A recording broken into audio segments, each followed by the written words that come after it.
In a dimly lit space, Paul slowly regained consciousness in complete darkness. To his horror, he realized that both his hands and feet were tightly bound. It didn't take long for him to figure out what had happened. He had been kidnapped. Panicked, he began to fumble around, searching for anything that might help him. Finally, he felt a lighter tucked into the corner of his clothing. When he flicked it on, the faint flame revealed the horrifying truth. He was trapped in a space so cramped that even turning over was nearly impossible. Desperate, Paul started banging against the wooden boards surrounding him, hoping to break free. But all that came back was the dull echo of his own strikes. Nothing else. No sign of escape. Overwhelmed by fear, his thoughts began spiraling out of control. At one point, he even considered using the lighter to burn through the wooden boards. Rational thought was quickly being overtaken by terror. But just as he was about to act on impulse, he noticed a nail sticking out of one corner of the wood. That small discovery brought him back to his senses. With great difficulty, he managed to grab the nail and began painstakingly sawing through the ropes binding him. Bit by bit, he cut through the ropes until he finally freed himself, at least partially. However,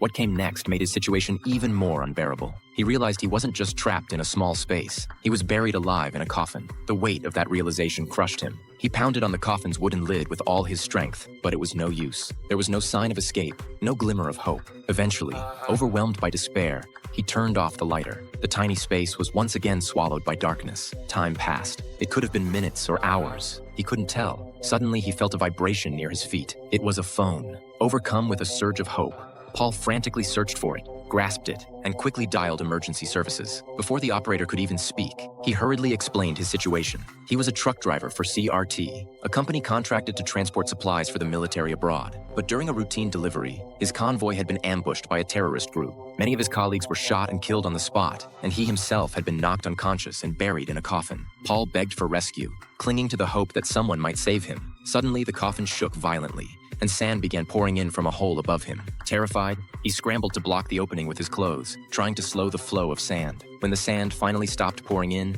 he desperately searched through it, hoping to find something useful. Instead, his eyes landed on the phone's screen, which displayed the battery's remaining charge. It was almost dead. In a panic, Paul dialed his company's number, hoping they could help. But instead of support, he was met with cold indifference. The company informed him that he had been terminated from his position. The reason? He had violated company policies, and because of his dismissal, his life insurance policy would no longer be valid. This meant that if he died, his family would not receive any compensation. Devastated, Paul lashed out, screaming and cursing at the HR representative on the other end of the line. But it was futile.